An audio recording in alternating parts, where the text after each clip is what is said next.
بسم الله الرحمن الرحيم بسم الله الرحمن الرحيم السلام عليكم ورحمة الله وبركاته إن الحمد لله نحمده تعالى ونستعينه ونستغفره ونعوذ بالله من شرور أنفسنا ومن سيئات أعمالنا من يهده الله فلا مضل له ومن يضلله فلا هادي له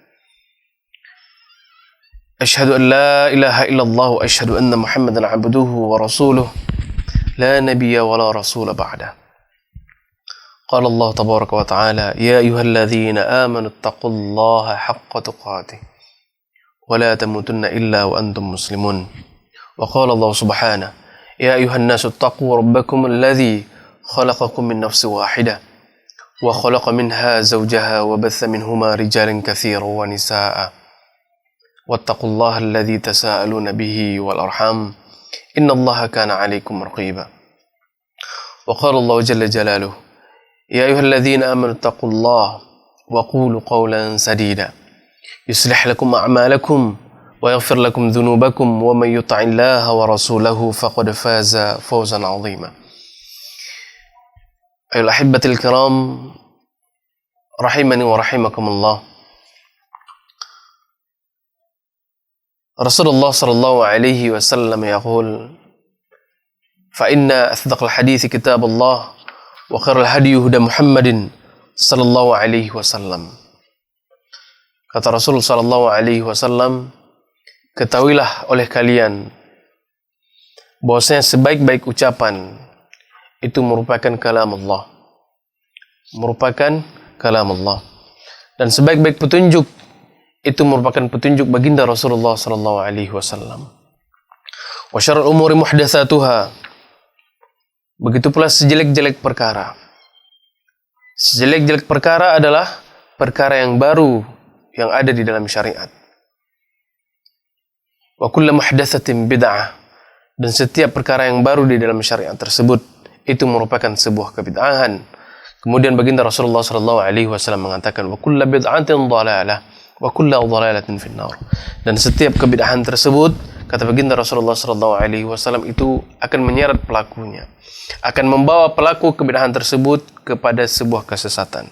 Dan sudah tentu wa kullu dhalalatin finnar. Dan setiap orang-orang yang sudah terbiasa melakukan amalan-amalan kesesatan, maka tempatnya ataupun dia akan tergiring ke dalam api neraka. Wa na'udzubillah, kita memohon perlindungan kepada Allah Subhanahu wa taala min azabin nar.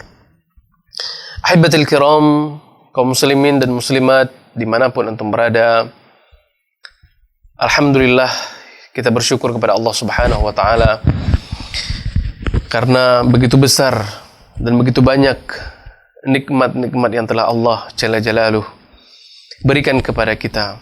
Nikmat kesehatan, alhamdulillah. Begitu pula nikmat keamanan. Adapun bagi saudara-saudara kita yang Allah Subhanahu wa taala uji dengan sebuah penyakit, mudah-mudahan mereka diberikan kesabaran oleh Allah Subhanahu wa taala serta diberikan kesembuhan kepada mereka dan juga ketabahan di atas apa yang telah Allah Subhanahu wa taala takdirkan kepada mereka. Baik kaum muslimin yang dirahmati Allah, puji syukur kita juga kepada Allah Subhanahu wa taala karena alhamdulillah Allah telah kembali memudahkan kepada kita untuk bisa kembali berinteraksi, untuk bisa kembali saling memberikan nasihat sama di antara kita kaum muslimin, untuk saling bisa bertukar ilmu, tentunya tentang ilmu agama, karena ini merupakan sebuah karunia yang begitu besar yang Allah Subhanahu wa taala berikan kepada kita. Di dalam banyak kesempatan saya seringkali mengutarakan bahwasanya tidak semua di antara hamba Allah Tabaraka wa taala yang Allah berikan kesempatan ini. Tidak semua di antara hamba Allah Subhanahu wa taala yang diberikan kemudahan, diberikan keluangan waktu untuk kita gunakan dalam memahami, mentadaburi syariat-syariat Allah Tabaraka wa taala. Dan tentunya kaum muslimin dan muslimat yang dirahmati Allah, ini merupakan salah satu tanda bahwasanya di mana Allah Tabaraka wa Ta'ala memilih kita di antara hamba-hamba yang lain untuk menjadi seorang hamba yang baik. Untuk menjadi seorang hamba yang baik. Dalam sebuah hadis Rasulullah SAW mengatakan, barang siapa yang Allah Subhanahu wa Ta'ala kehendaki sebuah kebaikan pada diri seseorang, maka dia akan diberikan pemahaman ya, terhadap agamanya, terhadap syariatnya. Dan kesempatan kita untuk belajar kali ini kaum muslimin rahmatil Allah merupakan salah satu wasilah ya, untuk kita bisa memahami, untuk kita bisa mengetahui apa yang terdapat di dalam syariat kita, apa yang telah diajarkan oleh baginda Rasulullah sallallahu alaihi wasallam. Dan alhamdulillah kaum muslimin dan muslimat yang dirahmati Allah, ya, kita sudah membahas tentang beberapa bab dari kitab Hisnul Muslim, kitab zikir, ya, zikir yang warid, yang bersumber daripada sunnah Rasulullah sallallahu alaihi wasallam. Ya, beberapa zikir yang sahih, zikir yang diajarkan oleh baginda Rasulullah sallallahu alaihi wasallam. Karena kenapa kaum muslimin dan rahmatul Allah? Karena begitu banyak ya, begitu banyak zikir-zikir yang terdapat ya, di dalam kehidupan kita sehari-hari. Bahkan mungkin kita sering mendengarnya. Kita mungkin ada di antara kita yang ikut dalam memeriahkan zikir-zikir tersebut. Akan tetapi kita tidak tahu ya, bagaimana asal-usul, dari mana datangnya zikir-zikir tersebut. Kita ketahui kaum muslimin rahmatul Allah, ibadah zikir ya, merupakan sebuah ibadah yang sangat dianjurkan bagi setiap kaum muslimin dan muslimah. Ya. Karena ini merupakan sebuah ibadah yang begitu agung. Oleh sebab itu kaum muslimin dan rahmatul Allah, tidak mungkin seseorang melakukan sebuah ibadah ya, yang tidak ada tuntunannya ataupun tidak ada tahu sumber daripada ibadah yang dia lakukannya. Maka Rasulullah SAW sudah mewanti-wanti kepada kita, memperingatkan kepada kita bahwasanya agar kita mengambil setiap sumber ibadah kita tersebut adalah bersumber daripada Al-Quran dan juga sunnah Rasulullah SAW. Dan juga sunnah khulafa rasyidin. Kata Rasulullah SAW, alaikum bisunnati. Hendaknya kalian berpegang teguh ya, dengan sunnahku. Wa sunnatul khulafa rasyidin al-mahdiyyin min ba'di. Dan juga sunnah-sunnah khulafa rasyidin. Itu dari kalangan sahabat radhiyallahu alaihim jami'an. Ya. Karena kenapa kaum muslimin dan rahmatul Allah? Karena baginda Rasulullah SAW merupakan sosok yang membawa setiap ibadah ya, yang kita lakukan. Oleh sebab itu, maka tidak ada sosok yang patut kita teladani, sosok yang patut untuk kita contohi dalam ibadah kita, kecuali apa yang dilakukan oleh baginda Rasulullah sallallahu alaihi wasallam. Lalu timbul sebuah pertanyaan bagi kita, apakah kalau kita melakukan sebuah zikir-zikir tanpa harus mengetahui asal-usul zikir tersebut, apakah itu boleh? Maka di sini kami katakan kaum muslimin rahmatul Allah, alangkah bijaknya seorang hamba ataupun seorang muslim ya, yang apabila dia mengerjakan sebuah amalan, dia mengetahui bahwasanya amalan tersebut betul-betul datang daripada baginda Rasulullah SAW. Betul-betul ada sumbernya dari apa yang diajarkan oleh baginda Rasulullah SAW. Karena kenapa kaum muslimin dan rahmatul Allah? Karena apabila kita melakukan sebuah amalan kebaikan, amalan ibadah, termasuk salah satunya adalah zikir, ya. Apabila kita melakukan hal tersebut dengan tanpa ada contoh ataupun dasarnya daripada baginda Rasulullah SAW, maka Rasulullah SAW sudah mengingatkan kepada kita bahwa apa yang kita lakukan tersebut, apabila tidak ada contoh daripada baginda Rasulullah, sungguh ibadah, amalan kebaikan tersebut akan ditolak di sisi Allah Subhanahu wa taala. Kata Rasulullah sallallahu alaihi wasallam, Man amila amalan, barang siapa di antara kalian yang mengerjakan sebuah amalan, laisa alaihi amruna, amalan tersebut tidak pernah kami perintahkan, tidak pernah ada contoh daripada kami, yaitu baginda Rasulullah sallallahu alaihi wasallam, fahuwa raddun, maka sungguh amalan tersebut akan tertolak di sisi Allah tabaraka wa taala. Maka oleh sebab itu, ayolah ikhwah rahimani wa rahimakumullah, mari kita benahi setiap ibadah-ibadah yang kita jalani setiap hari, agar apa yang kita lakukan, apa yang kita lafadzkan, kita ucapkan keluar daripada lisan-lisan kita, itu tidak menjadi sia-sia. Dan insya Allah itu akan menjadi sebuah catatan amal kebaikan untuk diri kita. Wallahu ta'ala alam bissawab. Tapi kaum muslimin yang dirahmati Allah, pada kesempatan kali ini kita akan lanjutkan kajian kita tentang kitab zikir, itu Hisnul Muslim, yang dikarang oleh Dr. Sa'id bin Ali bin Wahaf Al-Qahtani rahimahullah. Ya, merupakan sebuah kumpulan zikir-zikir yang warid daripada Al-Quran dan juga sunnah Rasulullah SAW. Dan kita alhamdulillah, biiznillah, kita telah sampai ke dalam bab yang ke-15, dan insya Allah pada kesempatan kali ini kita akan lanjutkan ataupun masuk kepada bab yang ke-16 dari kitab Hisnul Muslim. Jadi bagi bapak-bapak, ibu-ibu kaum muslimin rahmatullah yang memiliki matannya ataupun terjemahan daripada kitab zikir Hisnul Muslim, maka insya Allah bisa melihat di bab 16 daripada kitab tersebut. Naam. Bab 16, doa al-istiftah. Doa iftitah. Ada sebagian di antara kita kaum muslimin rahmatullah, ada yang mengucapkan doa istiftah, ada juga di antara kita yang mengucapkan doa iftitah. Ya. Doa iftitah dan juga doa istiftah.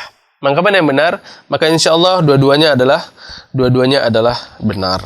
Ya. Tapi kaum muslimin rahmatullah, kita masuk ke dalam doa iftitah yang disebutkan oleh muallif ataupun penulis daripada kitab ini. Doa iftitah yang pertama yang disebutkan oleh muallif rahimahullah adalah Allahumma ba'id baini wa baina khataayaya kama ba'adta bainal masyriq wal maghrib.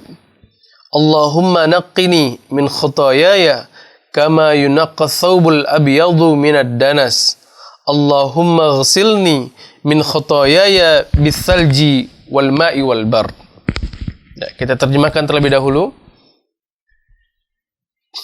Allahumma ba'id baini, ya Allah, jauhkanlah antaraku, wa baina khataayaya, antaraku dan antara dosa-dosaku, kama ba'adta bainal masyriq wal maghrib, sebagaimana engkau menjauhkan timur dan barat. Ya. Ya Allah, jauhkanlah dariku dengan sejauh-jauhnya antaraku dan antara dosa-dosaku sebagaimana engkau menjauhkan antara timur dan barat. Allahumma naqqini min khataayaya. Ya Allah, bersihkanlah dosa-dosaku kama yunaqqa thawbul abyadu minad danas, sebagaimana dibersihkannya noda-noda pada pakaian yang putih. Allahumma ghsilni min khataayaya. Ya Allah, cucilah diriku daripada dosa-dosaku. Bisalji, ya, dengan es, wal ma'i, dan juga dengan air, wal bar, dengan embun. Sebagian penerjemah menyebutkan bahwasanya al bar itu adalah embun. Adapun makna yang lain ada al bar itu kumpalan-kumpalan es yang jatuh. Nah, hadis ini kaum muslimin rahmatullah ataupun zikir ini, ya, diriwayatkan oleh sahabat Abu Hurairah radhiyallahu taala an, ya, terdapat di dalam kitab Al-Bukhari dan juga riwayatnya Muslim rahimahumullah. Nah, jadi kaum muslimin rahmatullah, ini merupakan salah satu doa istiftah, ya, yang diajarkan oleh baginda Rasulullah sallallahu alaihi wasallam. Nah, kaum muslimin rahmatullah, sebelum kita masuk ke dalam beberapa bacaan istiftah yang lainnya, di sini saya ingin memberitahukan bahwasanya baginda Rasulullah SAW merupakan salah satu sosok yang sangat menaruh perhatian kepada kita umatnya, terlebih lagi tentang perkara salat. Terlebih lagi tentang perkara salat. Dan ini merupakan salah satu bab yang sudah masuk dalamnya adalah perkara bab salat. Nah, kita mengetahui bahwasanya baginda Rasulullah SAW begitu ihtimamnya, begitu perhatiannya kepada kita umatnya, terlebih tentang perkara salat. Sampai-sampai suatu ketika baginda Rasulullah SAW mengatakan, "Sallu kama ra'aitumuni usalli." Ya. Salatlah kalian, kata Rasulullah SAW, sebagaimana kalian melihat aku salat. Artinya kaum muslimin yang dirahmati Allah, merupakan sebuah anjuran, kewajiban kepada kita bahwa agar kita mempelajari tentang bagaimana gerak-gerik baginda Rasulullah SAW ketika salat. Gerak-gerik beliau, bacaan beliau, tata cara beliau salat. Dan ini yang harus kita pelajari. Karena kenapa kaum muslimin yang dirahmati Allah? Karena perkara salat merupakan sebuah perkara ibadah yang begitu penting. Ya, begitu penting. Bahkan tidak ada keringanan bagi orang untuk meninggalkan ibadah salat. Ya. Dalam hadis yang lain Rasulullah SAW mengatakan, apabila kalian tidak sanggup salat berdiri, maka kalian salat sambil duduk. Kalau tidak sanggup duduk, maka berbaring. Ya. Kalau juga tidak sanggup berbaring, maka memberikan salat dengan memberikan isyarat. Artinya kaum muslimin yang dirahmati Allah, tidak ada fursa ataupun kesempatan untuk kita meninggalkan ibadah salat. Nah, agar ibadah salat kita ini betul-betul diterima di sisi Allah Taala, maka sungguh merupakan sebuah kewajiban bagi kita untuk melihat dan mempelajari bagaimana tata cara baginda Rasulullah SAW dalam melakukan ibadah salat. Salah satunya adalah membaca doa istiftah. Mungkin ada sebagian kita yang ketika mendengar doa istiftah tadi, agak terasa asing masih di telinganya. Ya kan? Masih agak terasa asing. Karena kenapa kaum muslimin rahmatullah? Itu mungkin karena kita kurang belajar tentang syariat. Ada bahkan di antara kita ketika mendengar orang lain membaca doa istiftah tersebut dengan bacaan yang tidak sama seperti apa yang dia baca, maka dianggap orang tersebut adalah orang yang aneh, ataupun orang yang, loh, ini ada bacaan baru ini, ataupun ada ajaran-ajaran yang baru. Padahal itu merupakan salah satu dampak dari kebodohan kita terhadap syariat. Oleh sebab itu, ayyuhal ikhwah rahimani wa rahimakumullah, kita harus betul-betul menjadikan baginda Rasulullah SAW sosok utama teladan dalam setiap ibadah kita, terkhusus tentang masalah salat. Karena jangan sampai kaum muslimin rahmatullah, ibadah yang kita lakukan sudah bertahun-tahun, seperti salat, umur kita sudah ada yang belasan tahun, puluhan tahun, tapi ternyata ibadah yang kita lakukan ternyata berbeda dengan apa yang diajarkan oleh baginda Rasulullah SAW. Makanya baginda Rasulullah SAW mengatakan, la yansarifu ahadukum min salatihi fama kutiba lahu illa nisfuha. Tidaklah seseorang di antara kalian selesai mengerjakan di antara ibadah salatnya kecuali dia akan mendapatkan sebagian ataupun setengah daripada pahala tersebut. Au thuluthuha, ataupun sepertiganya. Au rubu'uha, ataupun seperempat daripada pahala salat tersebut. Au khumusuha, ataupun seperlima daripada ibadah salat tersebut. Au sudusuha, ataupun seperenam. Au subu'uha, ataupun sepertujuh. Au thumunuha, au tusu'uha. Ataupun seperlapan daripada ibadah salat tersebut. Dan ataupun sepersembilan daripada pahala ibadah salat tersebut. Artinya kaum muslimin yang dirahmati Allah, walaupun kita berdiri di shaf yang sama, dengan imam yang sama, dengan masjid tempat yang sama dan waktu yang bersamaan, belum tentu kita akan mendapatkan sebuah pahala yang sama pula. Ya. Ada memang sebagian di antara kita yang melakukan ibadah sholatnya betul-betul karena dia memang sudah belajar, ya. Maka dia akan melakukan ibadah sholat sesuai dengan apa yang telah dicontohkan, telah diajarkan oleh baginda Rasulullah Sallallahu Alaihi Wasallam. Adapun yang lainnya, sudah dia mengikuti saja apa yang sudah dia dapatkan, apa yang sudah dia lihatkan dari kecil sampai dia sudah dewasa. Tanpa mau mempelajari, ingin mempelajari tentang bagaimana tata cara Rasulullah Sallallahu Alaihi Wasallam salat. Sehingga apa yang kita dapatkan benar seperti apa yang diajarkan oleh baginda Rasulullah Sallallahu Alaihi Wasallam. Ada yang mendapatkan sebagian daripada pahala salatnya, ada 1/4, 1/3, 1/5 dan seterusnya. Jadi tidak semua sama orang mendapatkan pahala dari ibadah salatnya. Maka oleh sebab itu kaum muslimin yang dirahmati Allah sangat-sangat penting dan sangat-sangat wajib, ya, bagi kita untuk mempelajari ibadah ini, terkhusus tentang tata cara salat kita, ya. Karena kenapa kaum muslimin yang dirahmati Allah? Seperti yang saya sebutkan tadi, mungkin kita belum pernah mendengar, ya, doa istiftah yang lain, karena memang kita sudah tercetak di kepala kita dari kecil satu doa, ya sudah itu aja yang kita pelajari, ya sudah itu aja yang sudah kita amalkan. Padahal di sana masih banyak amalan-amalan yang lainnya. Walaupun kaum muslimin yang dirahmati Allah tidak menjadi sebuah keharusan kita harus membaca ini dan yang lainnya. Ya, boleh kita hanya membaca itu saja boleh. Akan tetapi untuk kita bisa lebih menambah ilmu kita tentang syariat, maka kita perlu mempelajarinya kembali. Nah, kaum muslimin yang dirahmati Allah, ada beberapa poin penting tentang perkara-perkara ataupun yang menyangkut tentang bab doa istiftah ini. Yang pertama adalah bahwasanya doa istiftah ini itu dibaca ketika selesai takbiratul ihram. Selesai takbiratul ihram. Jadi selesai ketika kita sudah bertakbir di awal, Allahu Akbar, maka di situ kita membaca doa istiftah. Ya. Jadi jangan setiap takbir kita membaca doa iftitah. Ketika selesai rakaat pertama, terus kemudian bangun kepada rakaat kedua, kita takbir, kita membaca lagi doa iftitah.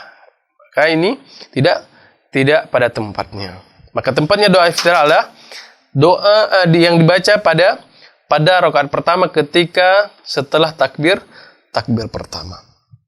Nah, kemudian yang kedua adalah doa iftitah ini, kaum muslimin yang dirahmati Allah, itu bacaannya adalah dibaca dengan cara sir ataupun bacaan yang lirih, tidak terdengar. Ya. Hal ini sebagaimana doa yang pertama kita bacakan tadi, yang diriwayatkan dari sahabat Abu Hurairah radhiyallahu taala an, bahwasanya beliau radhiyallahu taala anhu suatu ketika bertanya kepada baginda Rasulullah sallallahu alaihi wasallam. Kata beliau, "Ya Rasulullah, aku melihat engkau setelah bertakbir diam sejenak. Sebelum membaca Al-Fatihah, engkau diam sejenak. Apa yang engkau lakukan wahai Rasulullah?" Maka Rasulullah sallallahu alaihi wasallam mengajarkan doa ini kepada Abu Hurairah radhiyallahu taala dengan mengatakan, "Allahumma ba'id baini wa baina khotoyaya," dan seterusnya. Dari sini kita mengetahui bahwasanya Rasulullah sallallahu alaihi wasallam membaca doa iftitah ini dengan cara sir, artinya tidak kedengaran. Sampai-sampai sahabat Abu Hurairah radhiyallahu taala tidak mengetahuinya sehingga beliau bertanya kepada baginda Rasulullah sallallahu alaihi wasallam. Ya, jadi doa iftitah ini tidak dibaca secara jahar ataupun dengan suara yang keras. Kemudian ayyuhal ahibbatil kiram rahimani wa rahimakumullah. Poin selanjutnya, bahwasanya doa iftitah ini, ya, hukumnya adalah sunnah. Ya. Walaupun ada sebagian para ulama yang mengatakan hukumnya adalah wajib, akan tetapi yang rajih di antara pendapat para ulama adalah hukumnya adalah sunnah. Dan kemudian membaca doa iftitah ini karena keumuman daripada hadis Rasulullah SAW tersebut, ya, maka doa iftitah tersebut dibaca fi kulli salawat, dibaca pada setiap salat, apakah itu salat wajib ataupun salat salat sunnah. Maka itu tetap dibaca doa iftitah. Karena keumuman hadis yang disampaikan oleh baginda Rasulullah sallallahu alaihi wasallam. Kemudian poin berikutnya, ya ikhwah rahimani wa rahimakumullah, bahwasanya doa iftitah ini, ya sebagaimana yang kita sampaikan, itu banyak sekali riwayat-riwayat yang berasal daripada baginda Rasulullah sallallahu alaihi wasallam. Ya. Jadi doa iftitah tersebut tidak hanya terfokus pada satu bacaan saja.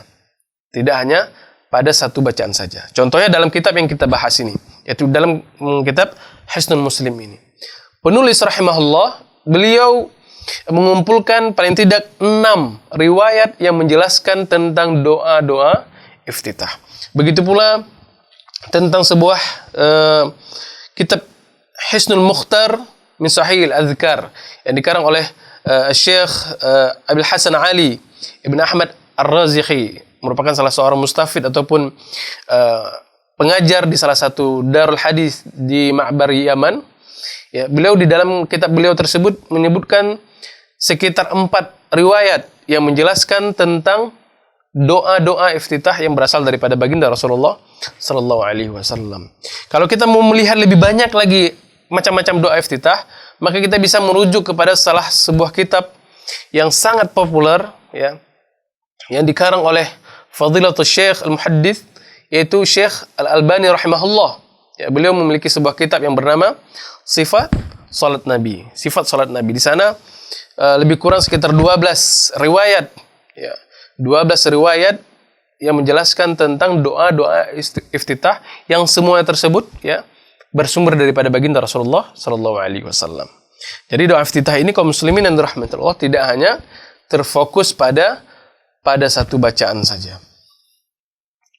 Kemudian kaum muslimin yang dirahmati Allah, poin yang berikutnya adalah bahwasanya kita tidak disyariatkan dalam satu waktu ataupun dalam satu salat, ya, itu membaca dengan 2 riwayat sekaligus. Ya, ini tidak disyariatkan.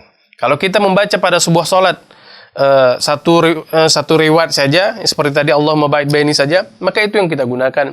Salat yang lain kita gunakan dengan riwayat yang lain lagi. Nah, itu tidak masalah. Bahkan itu merupakan salah satu anjuran dari para ulama kita. Ya. Para ulama kita menganjurkan bahwasanya hendaknya, ya, bagi kita setiap muslim menggunakan doa iftitah tersebut di setiap salatnya dengan doa-doa yang berbeda. Yang tentunya doa yang sudah warid daripada baginda Rasulullah sallallahu alaihi wasallam. Jadi tidak terfokus dari kecil sampai sekarang doa itu aja yang kita baca ketika iftitah. Ya, tidak hanya itu. Jadi kita membaca misalkan salat zuhur, kita baca dengan sebuah riwayat yang ini. Nah, salat asar kita baca lagi doa iftitah dengan doa yang lain lagi, iftitah yang lain, maghrib yang lagi. Maka ini memang merupakan salah satu anjuran dari para ulama kita. Di samping itu kaum muslimin yang dirahmati Allah, itu merupakan salah satu yang membuat kita bisa khusyuk dalam ibadah salat. Ya. Salah satu cara bagaimana kita bisa menjadi khusyuk dalam ibadah salat. Karena kenapa? Karena ketika misalkan kita hanya terfokus pada satu bacaan saja, ya, ketika misalkan selesai takbiratul ihram, Allahu Akbar. Kalau kita hanya terfokus pada satu bacaan, maka lidah kita akan otomatis, ya, lidah kita akan otomatis tanpa kita pandu, dia akan otomatis mengucapkan doa yang sudah sering kita baca. Ya. Dan itu menjadi sebab bahwasanya pikiran kita akan melayang-layang kemana-mana. Ya. Tapi ketika kita mencoba setiap sholat membaca sebuah riwayat iftitah yang lainnya, dan kemudian pada sholat yang lain menggunakan doa iftitah yang lainnya, maka ini insya Allah merupakan salah satu cara bagaimana kita terfokus, ya, dan khusyuk di dalam ibadah sholat kita. Karena lidah kita tersebut tidak tersetting otomatis untuk membacakan doa itu aja. Jadi ini merupakan salah satu trik yang disebutkan oleh para ulama agar kita bisa khusyuk dalam sholat, yaitu kita menggunakan beberapa riwayat dalam ibadah sholat, waktu sholat yang berbeda-beda. Kemudian kaum muslimin yang dirahmati Allah, para ulama, poin berikutnya adalah para ulama membagi beberapa doa iftitah. Ada yang pertama pembagiannya adalah doa iftitah yang panjang dan juga doa iftitah yang pendek. Ya. Jadi ada beberapa riwayat yang doanya panjang. Nanti insya Allah kita akan bahas, akan masuk ke dalam doa-doa tersebut. Dan ada beberapa doa-doa iftitah yang memang pendek. Nah, di sini para ulama menyimpulkan bahwasanya, dan ini merupakan saran ya, saran bagi kalau kita sholat berjamaah, saran bagi para imam. Ya. Saran bagi para imam bahwa kalau kita sholat berjamaah di waktu yang kira-kira banyak terjadi kesibukan ya kaum muslimin di sana, ya, maka kita dianjurkan ataupun disunahkan untuk membaca doa iftitah yang pendek. Yang pendek. Karena kenapa? Karena kita takutkan ya, kalau kita terlalu membaca doa iftitah yang begitu panjang, nanti makmumnya tidak konsen. Ya.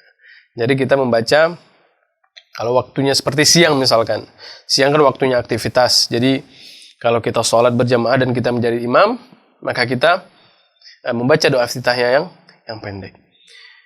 Beda halnya ketika kita misalkan sholat sendirian, seperti sholat malam, ya, maka kita dianjurkan ataupun disunahkan untuk membaca doa iftitah yang panjang. Ya, karena itu memang waktu kita untuk berkhalwat bersama Allah Tabaraka wa Ta'ala. Ya, maka kita disunahkan untuk membaca doa iftitah yang panjang. Kemudian kaum muslimin yang dirahmati Allah, ada beberapa kondisi bagi seseorang yang melaksanakan ibadah sholat yang dia tersebut tidak perlu membacakan doa iftitah. Ya, jadi di sana ada beberapa kondisi yang dia tidak perlu membaca doa iftitah. Di antaranya adalah disebutkan oleh para ulama bahwasanya ketika kita hendak sholat jenazah. Ya. Jadinya kan nanti ketika kita sholat jenazah, setelah takbir kita membaca doa iftitah. Walaupun ada sebagian para ulama, ya, sedikit di antara para ulama yang mengatakan karena keumuman hadis ini juga membaca pada semua salat, akan tetapi di sana ada jumhur ulama yang mengatakan pengecualian pada salat jenazah, maka di sana tidak dibacakan doa iftitah. Ini yang pertama. Kemudian ketika misalkan kita masbuk, ya, ketika kita masbuk dalam keadaan imam lagi ruku, ya, maka kita datang masuk ke dalam shaf, kita tidak membaca doa iftitah lagi. Ya, kalau kita membaca doa iftitah, kita tidak bisa ikut bersama imam. Ya. Jadi kita takbir, kemudian baru ikut ruku bersama imam. Ya. Ataupun ketika waktu yang lainnya adalah, ataupun hal yang lain, ketika misalkan kita melihat imam bacaannya pendek. Ya. Misalkan imam membaca surat-surat pendek, yang apabila kita sudah masuk, ya, terlambat, belum masbuk lagi, cuman kita di akhir daripada rakaat tersebut, kita melihat imam sudah berada bacanya pada satu ayat ataupun dua ayat terakhir daripada surat tersebut, maka kita tidak lagi membaca doa iftitah. Ya, kita tidak lagi membaca doa iftitah ketika itu, dikarenakan apa? Kita tidak bisa mengikuti apa yang dilakukan oleh imam nantinya. Padahal doa iftitah ini adalah hukumnya menurut jumhur ulama adalah sunnah. Maka yang harus kita lakukan adalah ketika setelah takbir dalam keadaan seperti itu, maka kita yang harus kita baca adalah Al-Fatihah langsung. Membaca Al-Fatihah tanpa membaca iftitah, dikarenakan bacaan imam tadi sudah mau selesai. Ya.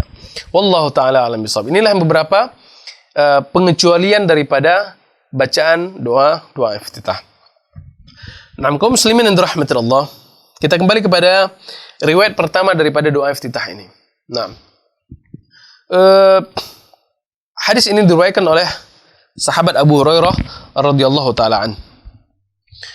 Di sini ada beberapa penjelasan para ulama yang menjelaskan di kalimat Allahumma ba'id baini wa baina khotoyaya kama ba'adta bainal masyriq wal maghrib. Ya Allah, jauhkanlah dariku sejauh-jauhnya, jauhkan diriku dari dosa sebagaimana engkau menjauhkan timur dan barat.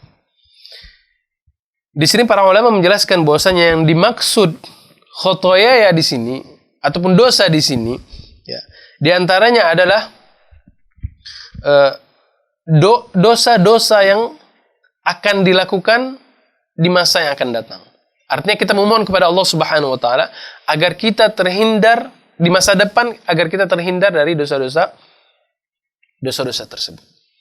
Agar jangan sampai ke depannya kita melakukan dosa-dosa tersebut. Ya. Jadi kita memohon perlindungan kepada Allah Subhanahu wa taala. Kemudian sebagian para ulama yang lain lagi mengatakan bahwasanya ya, maksud dosa di sini yaitu kita memohon perlindungan kepada Allah Subhanahu wa taala dari dampak dosa-dosa yang sudah kita lakukan sebelumnya. Ya. Jadi di sini khotoya di sini yaitu kita memohon kepada Allah Subhanahu wa taala dari dampak yang akan kita rasakan untuk masa yang akan datang dari dosa yang sudah kita lakukan. Maka di sini kita memohon perlindungan kepada Allah Subhanahu wa taala. Adapun doa berikutnya itu Allahumma naqqini min khotoyaya kama yunaqqa ath-thawbul abyadu minad danas. Allahumma ighsilni min khotoyaya bithalji wal ma'i wal barad. Itu ijma' ya. Ijma' para ulama mengatakan bahwasanya itu merupakan ya, permohonan kita kepada Allah Subhanahu wa taala agar kita dijauhkan dari dosa-dosa yang akan datang. Nah, dari riwayat ini kaum muslimin yang dirahmati Allah ya. Ada beberapa faedah yang bisa kita ambil bahwasanya kenapa di dalam riwayat ini baginda Rasulullah sallallahu alaihi wasallam ya memohon kepada Allah Subhanahu wa taala agar membersihkan dosa-dosa kita dengan bil ma'i wasalji wal barad. Dengan air ya, kemudian dengan salj, dengan es ataupun dengan embun. Di sana ada beberapa ucapan para ulama yang menyebutkan bahwasanya kenapa baginda Rasulullah sallallahu alaihi wasallam memohon kepada Allah itu dikarenakan bahwasanya dosa seorang hamba, ya, dosa seorang hamba tersebut itu dilakukan karena dia terus bermaksiat kepada Allah Taala. Ya. Dan dosa itu ataupun maksiat yang dia lakukan tersebut, ya, itu akan menyebabkan kotoran pada hatinya. Maka kotoran tersebut harus dibersihkan dengan air. Ibarat membersihkan sebuah kotoran di baju, di tempat yang lain, maka harus diperlukan dengan air. Ya. Kemudian kenapa Rasulullah sallallahu alaihi wasallam juga menyebutkan di dalamnya salj, es dan juga dengan embun? Karena memang ada beberapa kotoran-kotoran yang memang seperti layaknya kita melihat beberapa kotoran. Ada memang kotoran yang bisa kena air sudah bisa hilang, ataupun bahkan ada kotoran yang sangat membandel yang harus memerlukan ya bahan-bahan khusus yang ekstra untuk menghilangkan kotoran tersebut. Nah, inilah kenapa baginda Rasulullah sallallahu alaihi wasallam menyebutkan bil ma'i wasalji wal barad. Kemudian juga para ulama menyebutkan bahwa ketika seseorang mengerjakan sebuah kemaksiatan, ya, sebagaimana sebuah hadis Rasulullah sallallahu alaihi wasallam, apabila seseorang di antara kalian melakukan sebuah kemaksiatan, maka terdapat pada hatinya sebuah titik hitam. Ya, artinya ketika kita sudah terbiasa dengan maksiat tersebut, maka titik hitam tersebut akan bertambah banyak dan bertambah banyak. Sehingga kita membutuhkan sebuah sarana ya untuk membersihkan dosa-dosa tersebut, ya. Yaitu kita memohon kepada Allah Tabaraka wa taala sebagaimana yang dilakukan oleh baginda Rasulullah sallallahu alaihi wasallam. Nah, kaum muslimin rahmatillah Allah. Kemudian kita menuju kepada riwayat yang kedua yang disebutkan oleh muallif rahimahullah, yaitu kata Rasulullah sallallahu alaihi wasallam, subhanakallahumma wa bihamdik wa tabarakasmullah wa ta'ala jadduk la ilaha ghairuk. Ya. Ini merupakan sebuah hadis Rasulullah sallallahu alaihi wasallam yang diriwayatkan dari sahabat Abu Sa'id Al-Khudri dan juga Ibunda Aisyah radhiyallahu taala anha. Nah, hadis ini merupakan hadis riwayat ashab sunan, yaitu Abu Daud, Tirmidzi, Nasai dan juga Ibnu Majah. Dan Al-Imam Syekh Al-Imam Al-Albani rahimahullah, beliau mensahihkan sanad daripada hadis ini. Para ulama menyebutkan bahwasannya doa iftitah ini, ya, yaitu subhanakallahumma wa bihamdik, itu maha suci engkau ya Allah, aku memujimu, wa tabarakasmuka, dan juga maha suci namamu, wa ta'ala jadduk, dan juga maha tinggi kebesaranmu, wa la ilaha ghairuk, dan tidak ada ilah ataupun Tuhan yang berhak disembah secara benar kecuali engkau. Maka ini juga kita disunahkan untuk membaca doa iftitah ini. Para ulama menyebutkan ini merupakan salah satu doa yang sangat sering dibaca oleh Umar bin Al-Khattab radhiyallahu taala an. Maka seperti yang kita sebutkan tadi, doa iftitah yang pendek-pendek seperti ini, ya, maka kita bisa menggunakannya ketika waktu-waktu yang sudah misalkan sibuk, ya, seperti siang, ya, maka kita bisa menggunakan doa iftitah yang pendek seperti tadi itu. Kemudian kita lanjutkan kepada doa yang ketiga yang disebutkan oleh mu'allif rahimahullah. Wajjahtu wajhiya lilladzi fatara as-samawati wal ard hanifan musliman wa ma ana minal musyrikin. Inna salati wa nusuki wa mahyaya wa mamati lillahi rabbil alamin la syarika lahu wa bidzalika umirtu wa ana minal muslimin. Allahumma anta malikul la ilaha illa anta rabbi wa ana abduk, zalamtu nafsi wa'tarafu bidhanbi faghfir li dhunubi jami'an innahu la yaghfiru dhunuba illa anta. Wahdani li ahsanil akhlaq la yahdi li ahsaniha illa anta. Wasrif anni sayyi'aha la yasrifu anni sayyi'aha illa anta. Labbaika wa sa'daik wal khairu kulluhu biyadik wasyarru laysa ilaik ana bika wa ilaik tabarakta wa ta'alaik astaghfiruka wa atubu ilaik. Nah, kaum muslimin rahmatullah, untuk riwayat ini, ya, insyaallah akan kita jelaskan pada pertemuan berikutnya, karena memang ada kaitannya dengan riwayat yang lain yang biasa kita lakukan kaum muslimin, khususnya kaum muslimin yang ada di Indonesia. Dan ini insyaallah akan menjadikan pembahasan kita pada pertemuan berikutnya insyaallah tabaraka wa taala. Taib kaum muslimin rahmatullah, inilah yang bisa kita sampaikan pada kesempatan kali ini. Mudah-mudahan apa yang telah kita sampaikan bisa menjadikan sebuah faedah pada diri kita dan juga menjadikan sebuah ilmu tambahan sehingga kita bisa memahami dan juga mempelajari tentang berapa syariat-syariat yang telah diajarkan oleh baginda Rasulullah sallallahu alaihi wasallam. Hadza wallahu taala alim bisawab. Kita akhiri subhanakallahumma bihamdika asyhadu an la ilaha illa anta astaghfiruka wa atubu ilaik. Wassalamu alaikum warahmatullahi wabarakatuh.